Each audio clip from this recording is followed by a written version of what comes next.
I want to say a quick thank you to our sponsors, Gold Seal. I use their products every single day, and now I finally get to work with them. I use their products for anti-inflammatory, reduced anxiety, better sleep, and mental clarity. I'm going to put a link to their website in the description, along with a 10% discount code for you to take advantage of. Go and have a look at their website, see if there's anything in there for you. I hope you enjoy this week's episode, and good health. The judge said to you, if you air this documentary, which will prove the establishment's corruption, if you air this, you are going to go to jail for contempt of court. So you had a decision. Okay. Do I need to air this? Do I want to air this? Must I air this? Why am I going to air this? So I want to know, and I bet a lot of people want to know, knowing damn well that you're going to go to jail, and the chances are you could die or be put in solitary confinement and go out of your mind.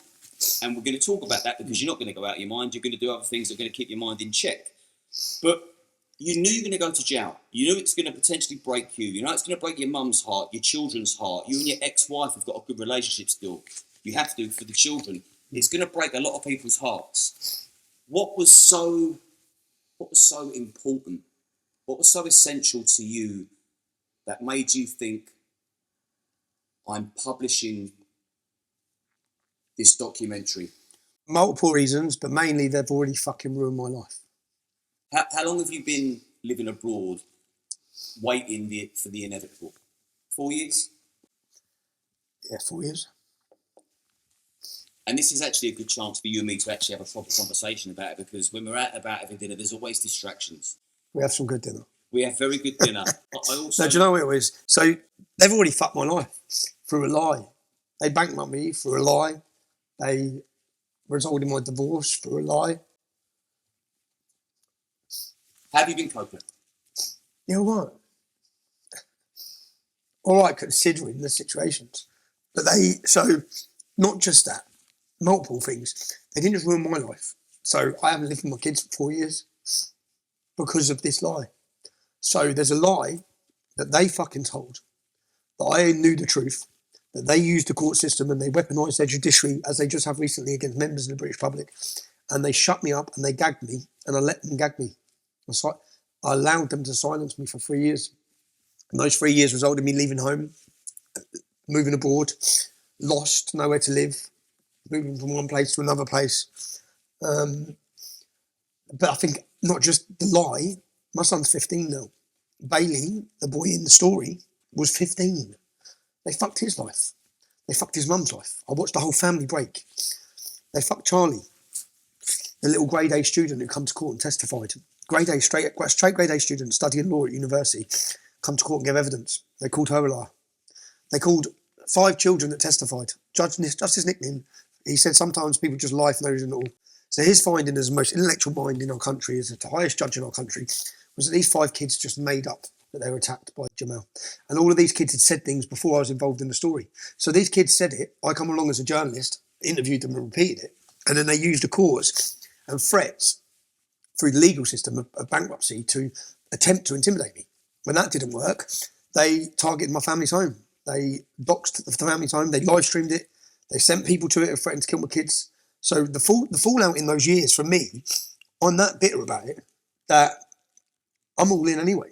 Like, you fuckers you have called it on.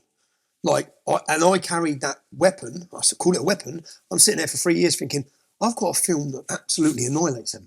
And the reason that film's on 53 million views, yeah, like, public interest. Of course it was in the public interest for the public to know the truth about this story. But they didn't allow me to fight public interest through the courts. So I've been through the court system. I've been imprisoned unjustly, unlawfully. And I've watched people celebrate it. And I'm not perfect. Yeah? I'm a fucking little shit at times. And if you could follow my life, fucking hell, I've been in some bad places over those 3 years. I've been lost, man. But I think all of that comes from you fucking lying, from your lies. So, Justice Nicklin, if you think that history remembers you as the most senior judge in our nation, not anymore, it don't. Because 53 million people know you're a lying, corrupt bastard. They know that you lied. They know, and in your lie, the collateral damage in the middle of this lie was the head teacher of the school who turned to alcohol and abuse, who was I could have done a documentary about him. They closed down the school. The children that were deemed as liars when they done the most courageous thing. So How did you tell your family what I'm going to do next? I just asked them to support me on it. I mean, I know the answer to this, but I've got to ask the question for people watching that don't know the answer. I'm throwing myself by playing the film. I know what I'm doing. Yeah, go on then, lock me up. And have they all supported you on your decision? Yeah, they know that I had to do it. Still, I have to do it. For your peace of mind? Yeah, I regret. I don't want to live with regrets. I've regretted it for 3 years. I should have come out of court and played the film straight away. Said, you see, you're used to everyone bowing to you, the judge. Well, I'm not bowing to you, bruv. Not bowing to your corrupt bullshit. Not when it's lies. Not when you've destroyed so many children. The children, they destroyed all those kids' lives. That little girl, Charlie, was studying law. Grade A student. Why would she lie? Why would she come to... Jamal brought no witnesses. His school record is littered with lie, 117 disciplinaries. The judge ruled that the only person telling the truth in the whole case, 7 teachers that were covertly recorded were lying. It's like, how can you come this? It's impossible. And then I watch as the media, when the witnesses come in to give evidence. So my sense of injustice in this case, yes, I can feel sorry for myself because I do. But Bailey come to live with me for 3 years, man. So I couldn't, even if I wanted to. When I was offered a deal to just plead, it would all disappear if I just give him £50,000. Otherwise, I'm going to lose everything. And I looked at Bailey, who's, do you know what? He's from a fucking tough upbringing. And he's a real good kid. He's a tough kid. He's a polite, decent little lad. A decent little English kid who was betrayed by everyone. I thought I can't throw him under the bus. I fucking can't. And you know, and by playing the film, he knew what I was going to do, and he said, and then he rings me crying. Let me interject so you can catch your breath, because I don't want this. I just want you to get things off your chest, because I know you bottle them up. I know you've got the weight of the world on your shoulders. You're one of the country's greatest leaders. There's now 1 million people on X that look to you for leadership. That is a lot of weight to put. That's a lot to put on one man. But just something completely random I'm going to throw in there. Now, you've made it clear time and time again the specific things that you don't like about Islam. And I think the things that you don't like about Islam, I think it's a very, very, very fair point to make. And I think a lot of people feel the same way about you. They're obviously suppressed and scared to publicly share those opinions. But you've always said, we both have Muslim friends. I know some of your Muslim friends. You've always said, I haven't got a problem with Muslims, it's Islam. But because you've shone the light on the darkness and the sections of that ideology that are not compatible with us as a nation and the West civilization, you're now the low-hanging fruit, I feel, for the establishment to just make an example of, come rain or shine, and they don't care whether you're sat here sad and your family are suffering. They don't give a monkeys. They want to make an example of you to scare the rest of the British public. You keep quiet, or this is what happens. I am throwing myself. You see, you say they want to set an example of me. I think, go on then, fucking do it. That's where I'm at a minute. Go on, fucking do it. You give me 4 years, and the world is going to wake up to your bullshit. That's not going to it's going to hurt me, but I'm willing to be hurt. Because I want to hurt you. I want to bring down your fucking tyrannical system. I want to bring down your legitimacy, your justice system. It's bullshit. There is no justice system. It's a weaponised legal system that when they want to take you down, like they did to Katie Hopkins. You know, Katie Hopkins, with this case, I ran Katie Hopkins. And you know, it's difficult because prior to this case, I'm living happily in a new house, in a beautiful home that was built from scratch with my ex-wife and my 3 children. My kids I was in jail the first summer, so done a lovely garden, never got to enjoy the garden. I was in prison for the summer. Next year, bang, this happens. House has to be sold, empty for a year. The wife made a decision, the ex-wife, we split up. All of this, yes, it stems from my activism. It's like my ex-wife says, look, I didn't marry Tommy Robinson. I said, you knew what I was like when you married me, man. But I didn't marry Tommy Robinson. They're not her political beliefs.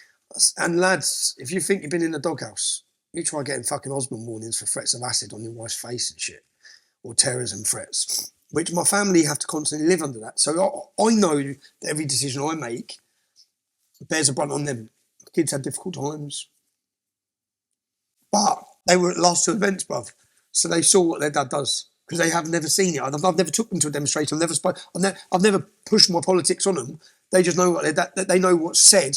But all they see now, which is great for me, whenever they're with me, it's just utter love. Everywhere I go. And I know that. They see it. And we'll move on to things very quickly to get you hyped up. As a friend, it infuriates me because I know you. Yeah. I know you're full of love. I know how kind you are. I hear you organising people to be rehomed, have alarms fitted in their houses. I see you do good for everybody, including some Muslims. Yeah. You're not the devil they paint you out to be. So as a friend that knows you far better than the tabloids and these wallies on X that just think they do because they've got an opinion and fuck all else better to do, it irritates me. So I can only begin to imagine how it must frustrate you. And we'll come to that in a second. But I wanted just a small section of this interview, a small section that when you're in jail, it will take a bit of courage and strength to do it, but I'm here with you. I want a section of this interview that your entire family can watch time and time again if they need to whilst you're in jail.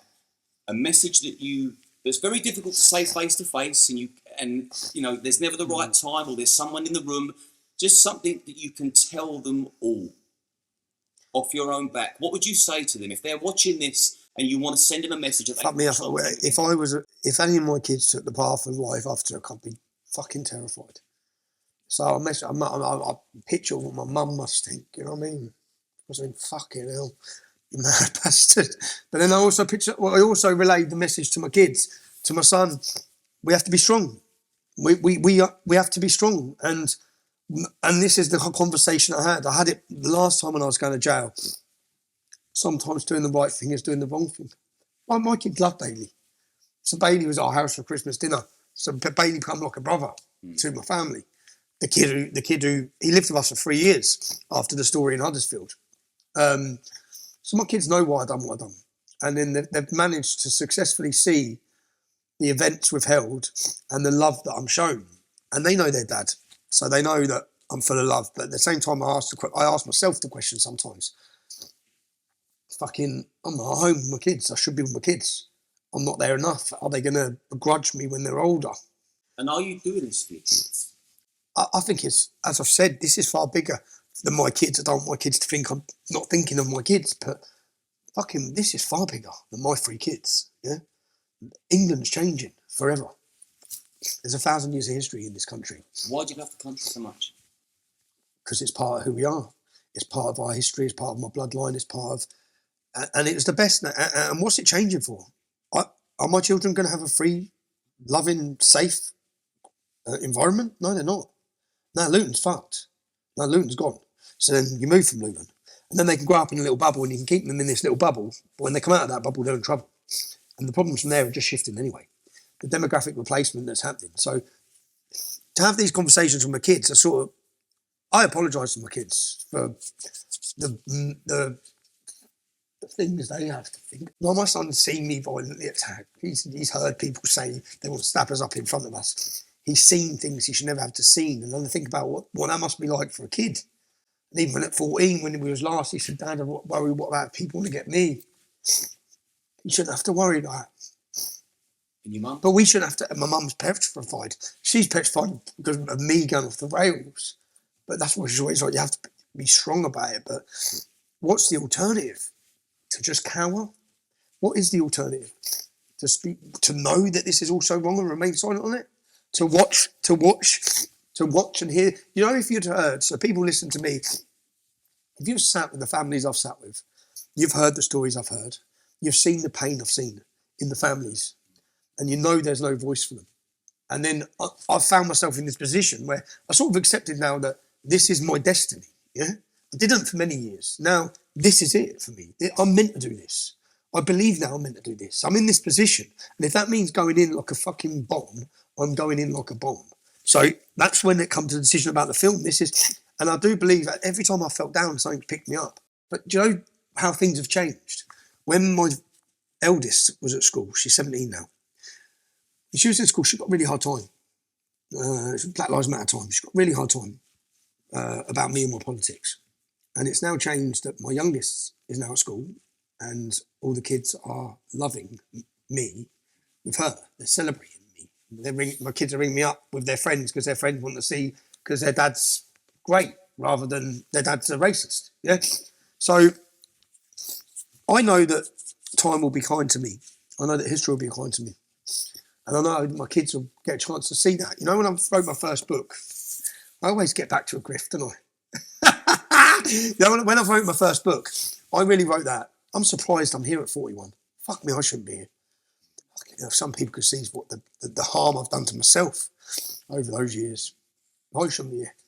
But so when I wrote my first book, it was a book really to tell my children, here's the fucking truth. This is who your dad is. Yeah, this is who your dad is. And that's who he is. And that's why I've done what I've done.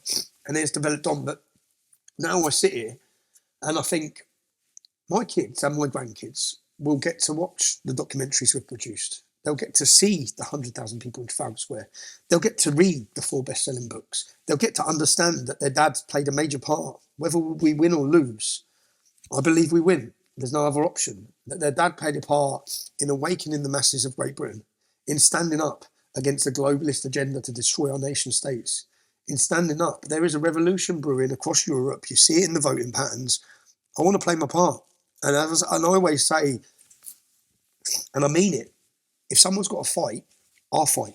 I don't want my son to fight. I said, son, I've tried to give you the privileged upbringing that we didn't have, that you don't have to fight the way we had to fight, that you don't live in the endangered area or the dangerous situations that we grew up in Luton with the gang problems and the violence. I've tried everything to make sure you don't have that. And that's the same for the whole country.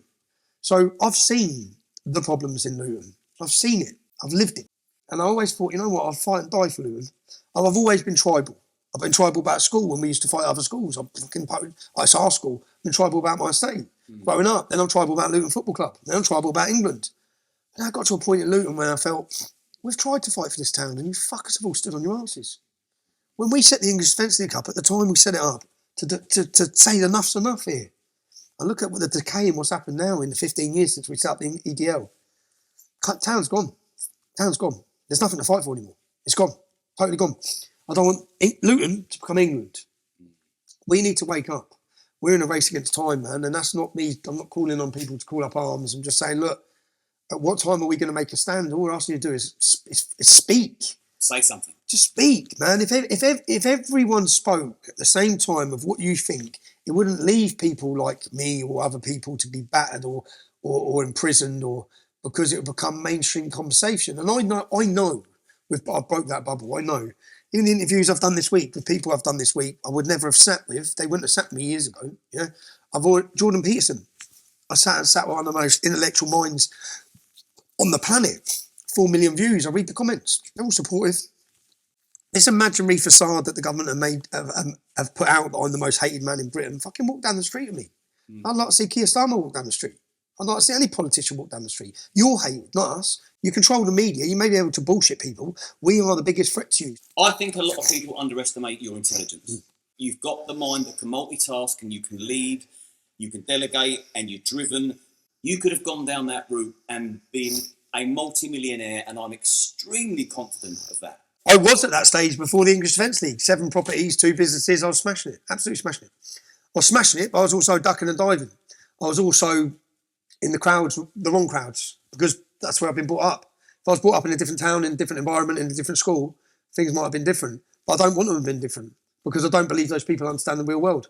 And I don't believe that. So people say, I said, there was a journal. So when I started the English Defence League, there was a man called Lars Hedegaard, famous, very famous in Denmark, like a real educated top journalist. He contacted me and said, can I come and spend a week with you? Yeah. So I said, yeah, come spend a week. And I drove him around for a week with me. He's fucking mental. We went 2 hours in the wrong direction, but we were all on the session on the piss and pretending we were trying to secretly session in the back of the car. We were on the way to EDL meetings. And Johnny said to me at the end of the week, he said, can I give you a bit of advice, Tommy? After seeing what's developing here. I needed to see it. Because I see now that it's not racist. It's a fucking uprising from the streets. It's coming from working class towns. He said, can I give you some advice? I said, what's that? He said, never wear a suit. I said, what do you mean? He said, never lose contact of who you are. Always be you. Yeah. And Lars, I come to really respect Lars, because Lars lived under 24-hour police guard. He had an attempt on his life by terrorists. He's not very well now. He created the Danish Free Press Society. I was invited to Danish Parliament and I won an award for my work by the Free Press Society. I remember when I was giving my speech, I looked and Lars was on the front row in the Parliament. I said, Lars, can I tell you something? Because I never forgot the conversation. I said, I had to put a suit on, bruv. I said, I'm in Parliament, man. I said, but when people say, I see comments and people say, well, he's a bit rash and he's a bit this and he should talk a bit like this. And then what become one of the politicians? That I don't want to be anyway. The reason why people relate to me is because I'm not one of them. I'm one of you. I'm a normal person. Yeah? I'm a normal lad who makes mistakes, who makes fuck-ups, who've done wrong, who fucking had punch-ups, who fucking had all the same problems you've had, who's gone out and done this and I'm the same, with all the same flaws. Yeah, but my direction and my determination has been pushed on me, I think, and I've had choices to make, and I guess that whether that not back down, I won't back down. I will die before I back down, and I am guaranteed. I will never ever, at this point where I've come to, which is why I decided to play the film. I stood there to 100,000 people and said, you know what? You want to send me to jail? Fuck you, judiciary. Here's the film. Let the world see it. And then I sit there and think, well, kill me in jail then. Kill me. That'll be the spark for the revolution. Something's going to change. There's something that's going to happen that's out of any of our control that's going to change the direction of our nation. Bloody Sunday changed the direction of Northern Ireland. Who knows what it's going to be? It wasn't 26 dead kids in Manchester. That didn't change fuck all. Something's got to happen that's going to change the direction of Great Britain, that's going to awaken to the masses. I will play my role in that. I hope it ain't me getting killed, and I hope. And if my kids hear me talk like this, they probably think, Dad, what the fuck, man? What the fuck? What about us? But I just think, I believe wholeheartedly in what I say. And I believe in my cause that much that I am willing to sacrifice and I am willing to give. And I always say through sacrifice comes success. And what is it? Am I sacrificing much in comparison in reality? So I can sit there, people watch this and feel sorry for me. I feel sorry for myself. Fuck me. Look what our previous generation's done. Look at the previous conflicts we had with Nazi Germany. Look at 14-year-olds pretending they were 16 to go and volunteer to run into fields and get shot dead. Why did they do that? They've done that for the greater good of their country and the greater good of their community. And what we've become is a selfish bunch of fuckers who think about the greater good of us. And I still think about the greater good of me. That doesn't mean I'm not thinking of myself at times as well. And I want to progress and I want to be successful and I want good things as well. But at the same time, we need to look at ourselves as a community, ourselves as a country, and not think of ourselves individually. Can we talk about working class men for a little while? In fact, working class families. Because every person I interview at the moment, without fail, they come on for me to interview them to find out about their lives. They cannot help themselves but talk about the state of the country and how disappointed they are because they are disenfranchised. Betrayed. We've been betrayed. Totally betrayed. The working class. So when you say, because a lot of people have said to me over dinner, oh, if Tommy was to, wear a suit or speak differently, I wouldn't be Tommy. He'd go all the way in politics. So my response is, and I want you to tell me what you think about this. I say, well, it's all well and good Tommy becoming another Nigel Farage, but then who's going to represent the working class? Because Nigel Farage is the closest one to the working class, and he doesn't represent them. He fucking hates them. He's a banker. He wears a suit and puts a pint of beer in front of us to fool us all to think he's one of the lads. He's never been in a working class environment past 7 p.m. So other than you, can you think of anyone in the UK that is standing up to the working class Brits? We don't just have a working class in the UK, we have an underclass. And that underclass have been totally betrayed. The working class have been betrayed. And they're mocked. They're actually fucking mocked. The biggest academic underachievers in Great Britain are white working class children. Well, what are the government doing about it? Fuck all. You see, I think it was like the percentages. I think 40% of black kids on free meals go to universities. 7% of white working class kids. We're not succeeding academically. Because we've been forgotten, neglected, downtrodden, loss of identity. It's why everyone's talking like they're black. It's why they're converting to Islam, because they're fucking lost. And they're lost because you've beaten them down and you've attacked their core identity. And I think that we need to get back to celebrating. That's what the whole cultural thing was. It's a cultural, and I'm not saying that I have all the answers, man. We are ordinary people. I look at the speeches. I look at yourself, Liam, yeah? I look at the struggles you've been through. I've spoke to Mayor Tusi earlier. I look at Paul Thorpe. I look at all these people thinking, we're ordinary fucking people trying to do extraordinary things. We're just normal people, normal bods. It shouldn't be our job. We shouldn't have to be doing this. I shouldn't have to be leading a cultural movement. The fucking government or people who are elected to represent the people and protect Great Britain should be doing their fucking job. Why are we having to get involved in this? I could have been happily living along in my career and my success as a businessman, which is where I was at, before you fucking flooded my town with Islam and terrorists. And then told us to shut up when we try and talk about it. You're racist, you're far right. Yeah, I want to touch base on the far right. Yep. So I've had Richard Grannon on recently. Very, very smart guy, very politically savvy, and he's interviewed you on his podcast, Strongest Argument, and he said to me that Tommy's not even right-wing, let alone far right. So I want to know, is there actually a far right that exists? Yeah, there is now. In the UK?